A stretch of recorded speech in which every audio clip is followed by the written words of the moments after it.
Hey there, everybody. Welcome to Monday Morning Mastermind. I'm Beth Caldwell. Happy to be back with you here after a holiday week. I hope that you are all settled in and back to school and back to work and back to focusing on your goals. Today's topic for this Monday, we are going to talk about drama. You know, when I go into a company that's having leadership issues, I always see this: unnecessary drama. And people who are dramatic and emotional at work are usually the same at home. So drama is, as I said, unnecessary, and it's a choice. It's exhausting and it's time wasting. And if you're putting up with drama at work, the company is losing productivity and money. If you're experiencing drama at home, then you are creating or experiencing stress and losing important memories.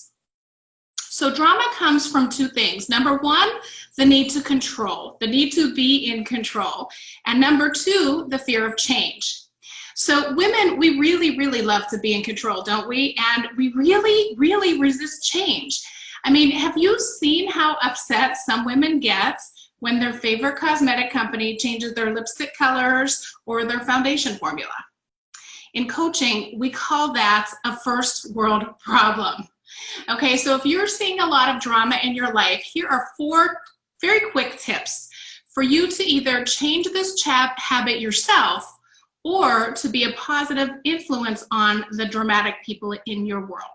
So my first tip for you is stop saying, I have to. When you say, I have to, this makes the situation all about you. So here are some examples that I've heard lately. I have to pick up my sick child early at school. I have to take my mom to get her hair styled each week since she stopped driving. I have to work extra hours because Jim hurt his back. So again, this is making the situation all about you. What about your sick child who threw up in the classroom, right? What about your mom who is losing her independence? And what about Jim who's working without pay? Okay, so one shift that you can make is instead of saying I have to, say I get to. Very powerful shift. I get to pick up my daughter at school. I'm so what? I don't want to say blessed. I'm so fortunate. I'm so fortunate to have an employer that allows flexibility. I get to take my mom each week to the hair salon. She's really happy when her hair looks nice. I'm really glad that I get to help Jim out by covering his shifts.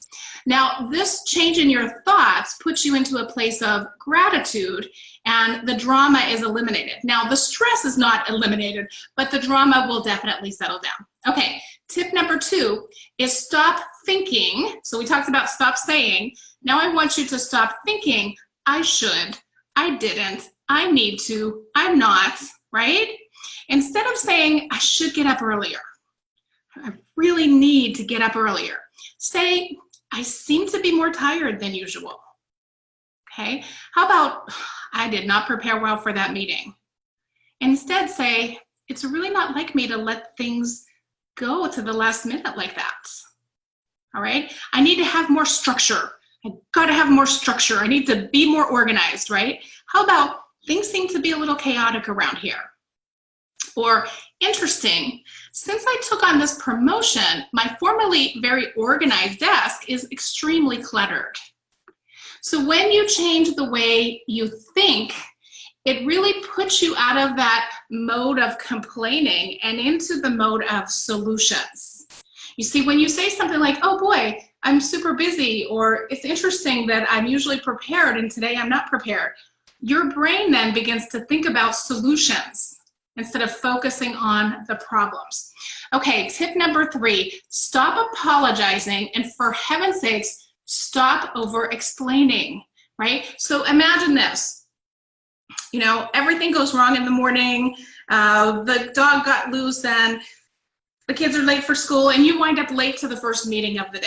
You come in, it's Monday. You come into the office, everybody's in the conference room, everybody's lined up, the meeting is going on quietly, and you bumble into the room with your 50-pound purse and your laptop in your hand and all of your papers, and you come in, I'm so sorry, I'm so sorry, I'm so sorry, I'm so sorry, I'm so sorry, excuse me, I'm sorry, right?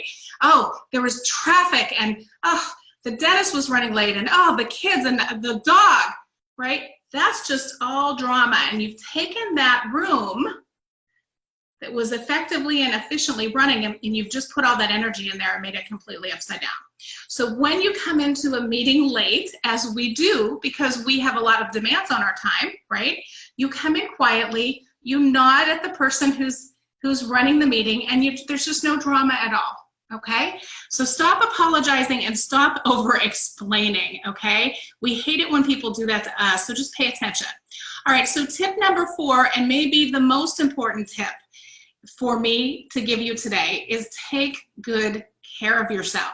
If you're tired, if you're hungry, if you're grieving, if you're coping, if you can't remember the last time you laughed, then you are not operating at your 100% best. When we're not our 100% best, we're going to be more easily triggered. So to recap, stop saying I have to, stop saying thinking I should, stop over-explaining, and take good care. Please pass these tips on to a woman who you know who could really use this advice. And I'll see you next Monday morning for some tips on how to have a better, happier, more balanced, more organized life and business, because as women, we just don't separate the two. Bye-bye.